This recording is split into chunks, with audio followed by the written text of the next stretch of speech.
how is Egypt ensuring the full implementation of the Gaza ceasefire agreements in its 3 phases?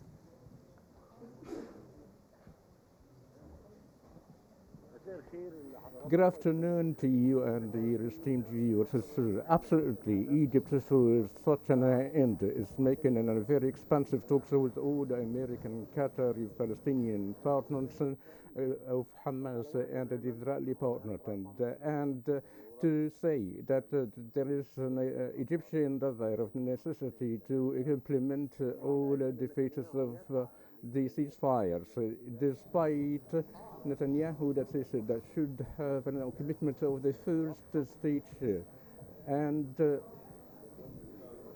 along with the opposition of the far-right coalitions such as Sumtrich, and hence Cairo is making communications with all the relevant parties in order to deliver the humanitarian aids, the machinery, and the mobile homes, and is making calls with the Israeli side along with the communications for the purpose of the continuation of the second and the third stages affirmed by Witkov, the Trump's convoy of the Middle East, by affirming that there is a seriousness to execute the second and the third stages, and America is cooperating with the Egyptian side and calling for the implementation of the ceasefire agreement. So, sir, how does Trump's renewed support impact Israel's next moves in Gaza?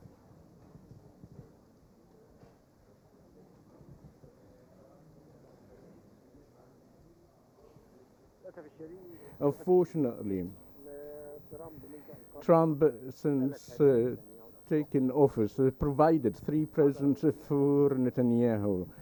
The U.S. Secretary of State, Ravi, have visited Israel, supporting Israel, and we've heard that talks from Netanyahu is not going to withdraw in that, and for the Palestinian Authority to govern Gaza. And Netanyahu reiterated yesterday through the statements of the U.S. Secretary, stated that the new proposals regarding the depopulation of the Palestinians will be a reality which is different and contradicted to the reality, and it isn't applicable due to the regional and the Egyptian position by rejecting the proposals that would lead to liquidation of the Palestinian cause. Therefore, the Israeli position should be changed, and we rely on for the upcoming Arab summit. You know that there is a 5th members or states summit to be taking place in Riyadh, and there are communications by President Abdel Fattah al-Sisi with several world leaders, lately the meeting with Cyprus President in Cairo, to reject the attempts of the depopulation, and Egypt's readiness to present a comprehensive and integrated initiative for reconstruction without any displacement of the Palestinians. And therefore there is an attempt of judging the position of America. They might reconsider its proposition that would rely on Trump's visit to Saudi Arabia in meeting with Britain, and we hope that we see a deterioration or a setback of the American proposals in the upcoming times. We've also seen, sir, Netanyahu's statements in allowing Gazans to leave the enclave. What are the implications of the statements that came out of Netanyahu's mouth during the press conference?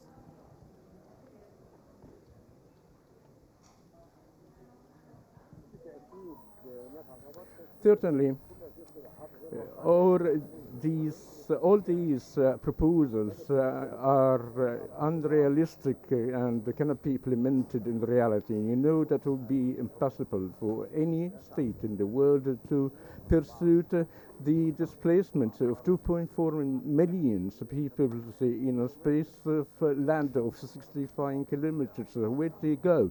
America cannot be transferred them by aeroplanes or buses, and therefore they'll be facing great challenges. In addition to the Arab Egyptian Jordanian opposition rejecting entirely to the U.S. proposals, and they have new proposals of the reconstruction.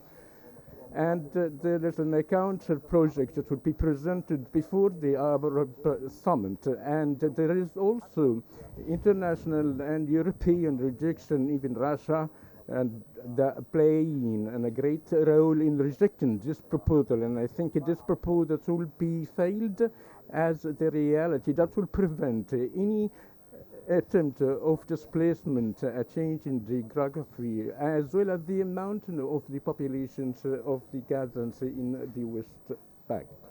So, sir, the Secretary of State, Marco Rubio, is on a Middle East tour and is visiting Riyadh amid the ongoing conflict. What is the significance of this visit?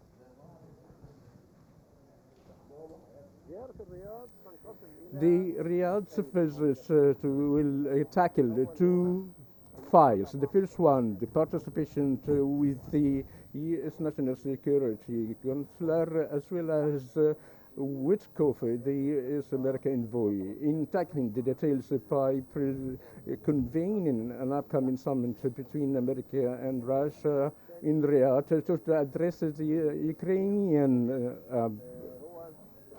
crisis. And the second part is to address the American plan regarding the depopulation of the Palestinians before the Saudi Arab counter position. And the Prince Mohammed bin Salman has already met with the Saudi foreman, the U.S. Secretary, reported him that Egypt is preparing a new plan to reject displacement and the reconstruction of Gaza. Therefore, he is preparing the expected Trump with Putin and Trump and tackling the details of the Arab position, and to be informed by the Secretary of State and the possibility in tackling an American and Arab role regarding the talks regarding the truce, as well as the following day of Gaza Strip. Okay, thank you so much, sir. From Cairo, that was Ashraf Al-Ashri, Al Ahram newspaper managing editor. Thank you for joining us here on Q News.